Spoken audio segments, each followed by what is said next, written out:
भगवते शिवानंदाय। ओम नमो भगवते चिदानंद। तत्सत। आज हम सद्गुरु स्वामी शिवानंद जी के द्वारा ध्यान के लिए पूर्व अपेक्ष बताए गए हैं, उसको संक्षिप्त में विचार करते हैं। नंबर 1, यदि यथासंभव ध्यान कक्ष रखना चाहिए। ध्यान कक्ष को तालाबंद करके रखें, किसी बाहरी व्यक्ति को प्रवेश न करने दें, क्योंकि उसका तरंग आपके ध्यान कक्ष को ऋणात्मक गुणों से व्याप्त कर देगा।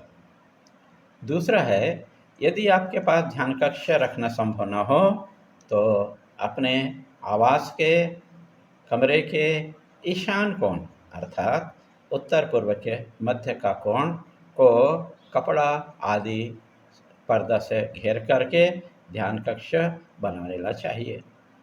तीसरा, यदि आपके ध्यान कक्ष में अपने इष्ट देव का चित्र या मूर्ति और गुरुदेव का चित्र को इतने ऊंचाई पर रखें कि जब आप ध्यान में बैठें तो वे आपके आँखों के सीध में हों। चौथा सावधानी अपेक्षा है कि ध्यान कक्ष में प्रवेश के उपरांत सुगंधित अगरबत्ती, कपूर, दीपक जलाएं। पांचवा है, ध्यान करने से पूर्व कुछ गुरु स्रोतों के द्वारा गुरु भगवान को स्मरण करें, कुछ शांति मंत्र का पाठ कर लेवें। छठवा है, गणेश भगवान को स्मरण कर लेवें।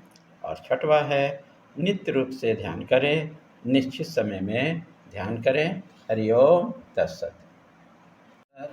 आज हम सद्गुरु स्वामी शिवानंद जी महाराज के द्वारा बताए गए ध्यान कैसे करें, इस पर संक्षिप्त में विचार करते हैं। पहला है सगुण ध्यान।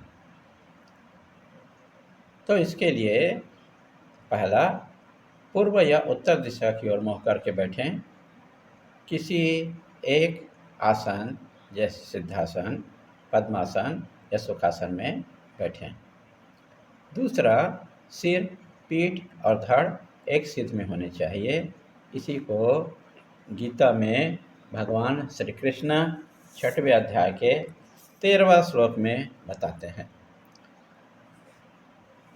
भगवान श्री कृष्ण बोलते हैं कि समम काय शिरो ग्रीवम धार्यान अचलम स्थिरः संप्रेक्ष्य नासिका अग्रम स्व दिशावास अवलोकयन्। चौथा है, तीसरा है, ब्रह्म मुहूर्त या संध्या में ध्यान करना अधिक लाभकारी होगा। चौथा है, ध्यान के आरंभ में त्राटक कर लीजिए, अर्थात अपने आंखें खोल करके अपने गुरुदेव के चित्र को या अपने इष्ट देवता के चित्र को या दीपक के लौ को या ओम को एकटक देखते रहिए जब तक के आँखों में पीड़ा न हो या आँखों से अश्रुपात न हो। इस क्रिया को त्राटक कहते हैं। तो त्राटक करने के पश्चात आंखें बंद कर लीजिए।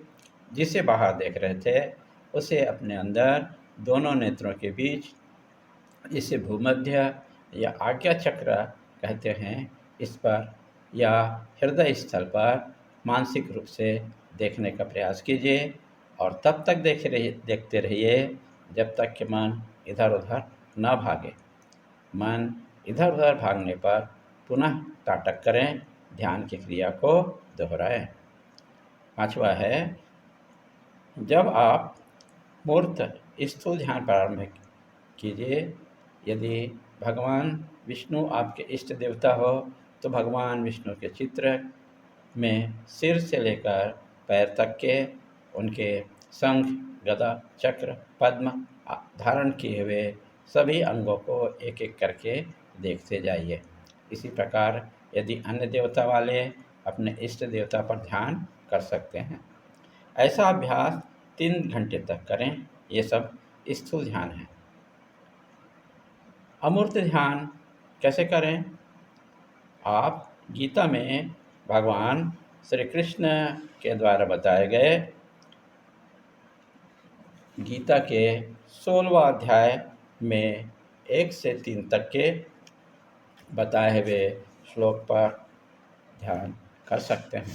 श्लोक है श्री भगवानुवाच अभयं सत्त्वसंशुद्धिर्ज्ञानयोगव्यवस्थितः दानं दमस्तयज्ञस्य स्वाध्यायस्तप आर्जवम् अहिंसा सत्यं क्रोध त्यागा शान्तिर्पशूनमः दया भूतेष्वलोलुप्तं मार्दवं हीरचापलं तेजः क्षमः धृतिः शौचं द्रोहो नातिमानिता भवन्ति संपदं देवी मभिजातस्य भारत।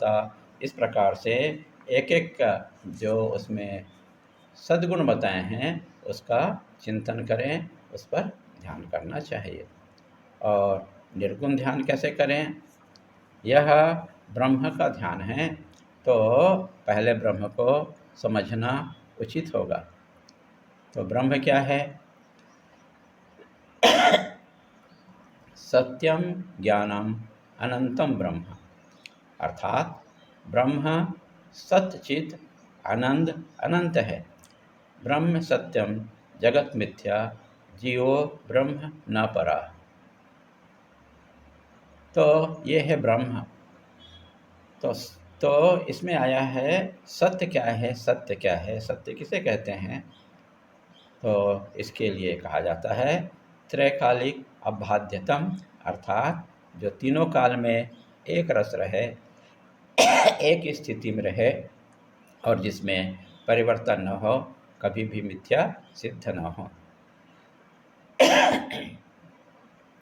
ज्ञान किसे कहते हैं? प्रकाश स्वरूप चेतन स्वरूप को ज्ञान कहते हैं। अनंतम किसे कहते हैं? देशकृत कालकृत वस्तुकृत परिच्छेद भेद से रहित को अनंतम कहते हैं।